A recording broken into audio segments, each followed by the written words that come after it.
지난 금요일 민주당이 순직 해병대원 특검법안이 재의결에서 부결될 경우 상설특검을 활용하는 방안을 검토하고 있다고 밝혔습니다. 현행 상설특검법에 대해서는 대통령이 거부권을 행사할 수 없다는 점에 착안해 상설특검 후보 추천권에 관한 국회 규칙을, 즉 여야가 2명씩 추천하도록 되어 있는 것을 야당이 4명 모두 추천하도록 바꾸겠다고 했습니다. 여당의 후보 추천권을 박탈하고 야당이 독점하겠다는 것입니다. 하위 법령인 국회 규칙을 바꿔서 상위법인 상설특검법의 특검 추천권 여야 분산, 중립적 위원 3인을 통한 견제와 균형 도모의 안전핀을 아예 제거하겠다는 발상입니다. 상위 법률의 입법 취지를 하위 법령으로 뭉개겠다는 것으로 법 제정 당시의 취지에도 어긋날 뿐만 아니라 유사 입법 내와도 상치됩니다. 대한민국 공당이 어떻게 이러한 초법적 발상에만 골몰하는지 개탄하고 분노하지 않을 수 없습니다. 이렇게 하려고 국회 운영위원장직 사수하려 했던 것입니까?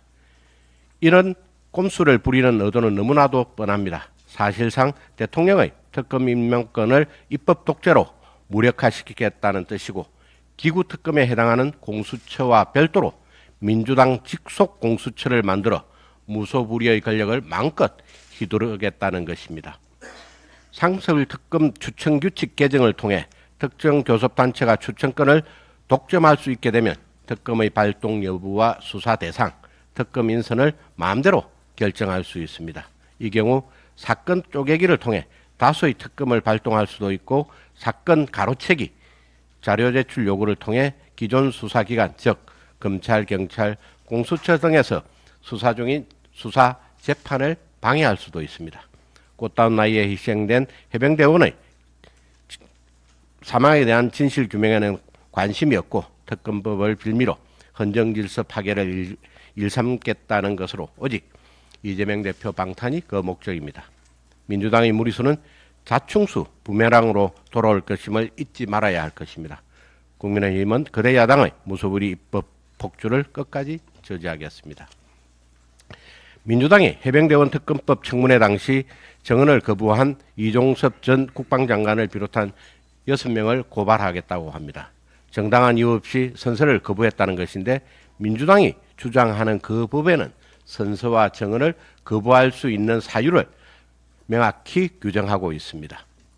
뿐만 아니라 민주당은 대통령 탄핵청원 청문회 출석 요구서 수령을 거부한 것도 불법이라며 대통령실 관계자를 추가 고발하겠다고 밝히기도 했습니다. 탄핵 요건에 부합하지도 않는 국민청원에 대해 청문회를 강행하는 것도 모자라 이제는 대통령실까지 겁박하겠다는 것입니까? 민주당 입법 독재의 끝은 과연 어디인지 묻지 않을 수 없습니다. 무리한 정쟁 유도이고 무모한 탄핵몰이임을 민주당도 모르지 않을 것입니다. 민주당이 이렇게 조급증을 보일수록 이재명 방탄용임을 자인하는 꼴임을 현명하신 우리 국민들은 꿰뚫어 보고 계십니다. 이재명 수호를 위한 탄핵몰이에 쓸 에너지의 10분의 1만이라도 100분의 1만이라도 민생경제 살리기에 쏟는다면 우리 국민의 삶은 나아질 것입니다. 민주당의 각성을 촉구합니다. 이상입니다.